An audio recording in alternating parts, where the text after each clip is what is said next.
Have you ever felt like 24 hours a day is not enough for you, or you're wondering how you can be more productive, or how come your result is different from other people who have spent the same amount of time as you do? Well, I used to have the same thought as well. So if this is a topic that you are interested in, don't forget to hit the like button and also the subscribe button so you don't miss out anything else from this channel.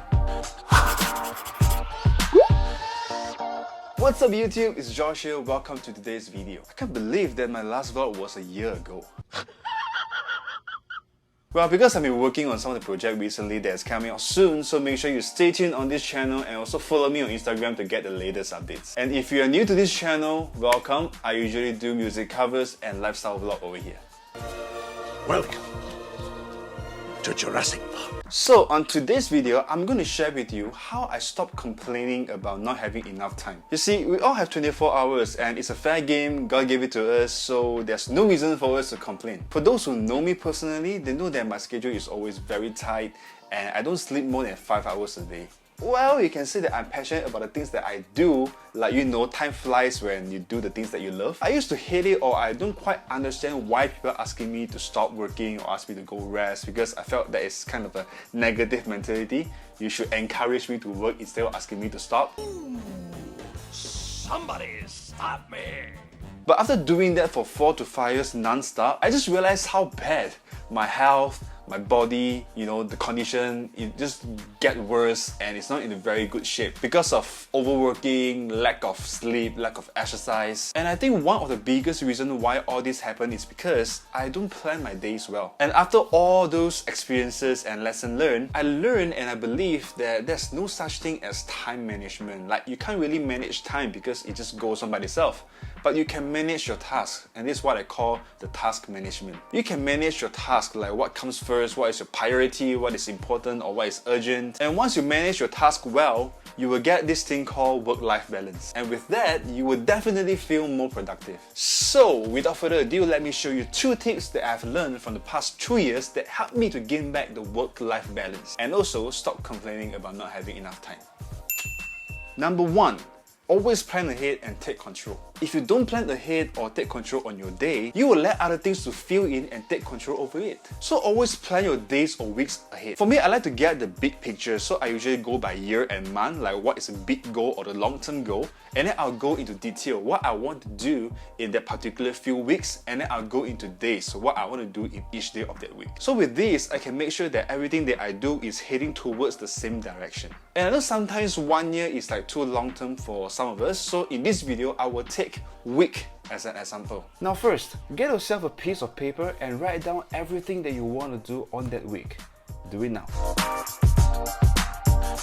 Alright, so here's the example of mine. I have divided into different areas of my life. I have recording project 1, recording project 2. Again, this is just an example. I can't really list out the real name of this project because it's private. So I just list down like 1, 2, and you can see the things that I want to do in this project. Yeah, my personal, my YouTube channels, my church, PanHub, my own business, and this is the company that I work for. You can see this is how I divided into different parts of my life. Now once you got all this list, I want you to go through right now, go through this list and find your biggest priority. Like if 10% of this got done, you will call it a great week or a task that you have to complete by this week. What is that 10%? And what I want you to do is just put a star next to it. Okay, once you got everything listed down properly over here, let's move on to the next step, which is the second half of the page. Now this is important. I want you to write down your working day, or you can just write down every day, like Monday to Sunday. And then look at all the stars over here. These are the most important tasks. Now keep in mind, writing all down takes the pressure off you. I mean, it is good so that you get a good overlook of what you gotta do, but also knowing that you won't be able to get everything done. At best, we are only going to get maybe 40 to 50% of it done, and that is totally fine. Now, let's start listing down the things that we want to do each day by drag and drop from the top to the bottom. Let's do it.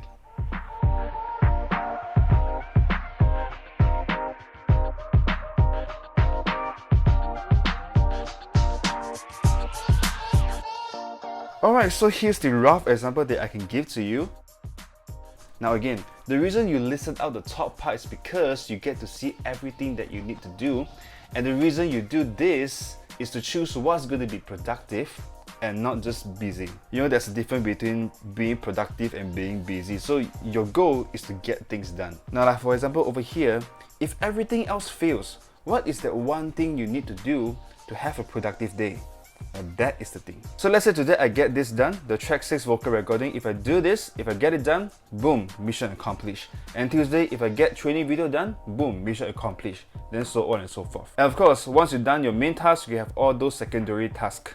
Then you can just continue to do whatever you can on that day. But you know, there's one thing that you need to accomplish on that day, which is this, so that you'll be productive. And that's another benefit of doing this. Now, if you do this, you don't have to stress out about the week. Like, you already know in advance how it's gonna look like. Like, how's your ideal week is gonna look like. And now, instead of focusing on the whole week or get overwhelmed by the whole week, you can look by day, like what you're gonna do on that particular day. And of course, all this have to be planned out a week before. Like for example, I usually do it on Sunday. So for every Sunday, I'll plan out what's my Monday to the next Sunday, what I'm gonna do on each day. And sometimes you might be wondering how to choose which task to do first. For me, I usually choose the task that gonna eat up most of my energy or gonna suck up more of my brain juice. So usually I will do it when I have most energy. And all those easier or simpler tasks, I will just put it at the back so that when I don't have much energy, I can attend to it. Like for example, checking emails, doing quotation, all those simpler tasks, so I can just put it at the back. So when I have much energy, I will do those so-called heavy lifting tasks first. And before I go to the next point, I just want to stress one thing. Now, resting doesn't mean that you have to just lie on the bed, do nothing, sleep, watch Netflix, you know, gaming. It doesn't mean only then. If you're someone, I mean, if you do that, it's good. Like, you know, you just get your mind refreshed, go away from your work. But if you're someone who doesn't want to do that, well, resting can simply means like, you know, go for a jog. You can go for a swim, or you just want to read your emails, read some books, you know, just gain some new knowledge, look for some articles, read some news. These are also resting. So to get a misconception or misunderstanding about resting doesn't mean that you are not being productive. You can also still be productive while you're resting. Tips number 2.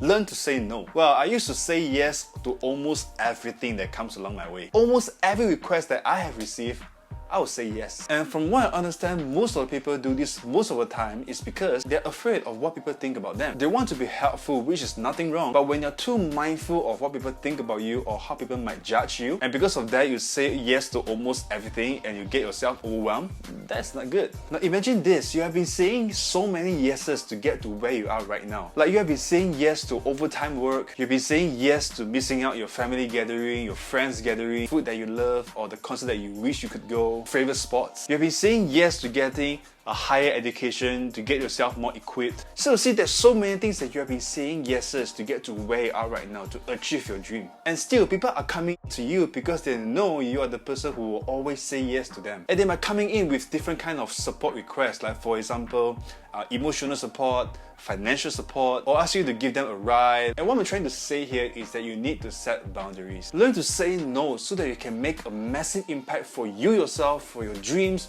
and also for your family. You know, it's okay to say no.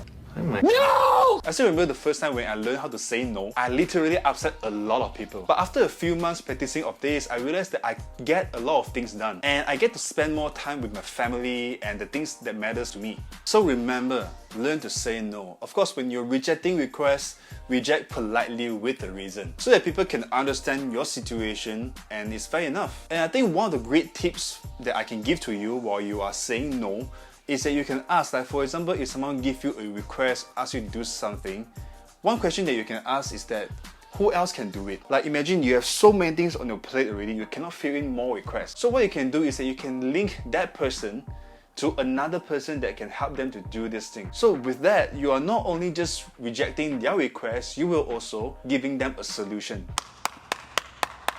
Alright, so that's it for today. That's it for the 2 tips that I want to share with you on how I stopped complaining about not having enough time. With these 2 tips, I believe it not only helps you to manage your tasks well, and it will also help you to be more productive. So once again, thank you so much for watching. If you like this video, don't forget to hit the like button and also the subscribe button so that you won't miss out anything else from this channel. My name is Josh. See you on the next video. Ciao.